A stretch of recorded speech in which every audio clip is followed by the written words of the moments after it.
Hi అండి everyone.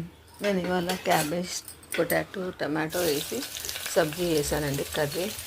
ఒకసారి ఇలా ట్రై చేయండి, చాలా బాగుంటుంది. కుక్కర్లో వండండి. కుక్కర్ పెట్టుకొని ఆయిల్ వేసుకొని పచ్చిమిర్చి వేయండి. అందులో సగం కట్ చేసి పచ్చిమిర్చి వేసేసి ఉల్లిగడ్డ వేగిన తర్వాత అల్లం వెల్లిపాయ పేస్ట్ వేయండి. అల్లం వెల్లిపాయ పేస్ట్ మంచిగా పచ్చితనం వెళ్ళిపోవాలండి, స్మెల్ రాకుండా. పసుపు వేసేసి అందులోనే కొంచెం మగ్గిన తర్వాత ఆలుగడ్డ వేయండి. ఆలుగడ్డ నూనెలో కొంచెం మగ్గనియండి. నేను క్యాబేజ్ మన పొటాటో తురిమానండి. పొటాటో స్లైస్ చేసాను, దాంతో కట్ చేశాను, అందుకని అంత సన్నగా వచ్చింది. చాకుతో అయితే దొడ్డుగా వస్తుందండి. చూడండి, బ్యాంబినో టైప్ వచ్చింది. అట్లా కట్ చేసి ఒకసారి ట్రై చేయండి, అలా చాలా బాగుంటుంది. అట్లా కట్ చేస్తే బాగా కలుపుకొని టమాటో వేసేసేయండి. కొత్తిమీర వేయండి. కొత్తిమీర మంచిగా వేయండి, ఎంత కొత్తిమీర వేస్తే అంత టేస్ట్ బాగా వస్తుంది. ఉప్పు వేయండి. నేను ఆల్రెడీ పచ్చిమిర్చి వేసానండి, అందుకని నా స్పూన్ చిన్నగా ఉంటుంది కాబట్టి మా 2 స్పూన్ కారం వేసాను. క్యాబేజ్లో కొంచెం కారం ఉంటేనే బాగుంటుంది, లేకపోతే క్యాబేజ్ స్మెల్ వస్తుందండి.